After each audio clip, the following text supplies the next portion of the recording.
Sugatan sa pamamaril ang kandidato sa pagka-mayor ng Albuera, Leyte na si Kerwin Espinosa. Ating saksihan.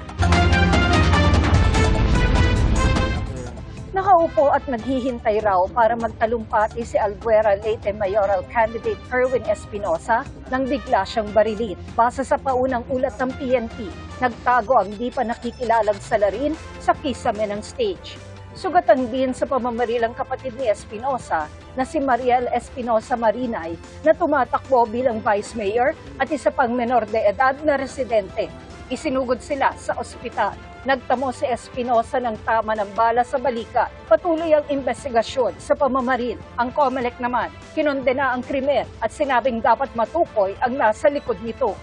Dating naugnay sa illegal na droga si Kerwin Espinosa, pero ibinasura ng korte ang ilan sa kanyang mga kaso dahil sa kakulangan umano ng ebidensya. Tumatakbo siya ngayon bilang Albuera Mayor, posisyon na dating hinawakan ng kanyang ama na si Rolando Espinosa Sr.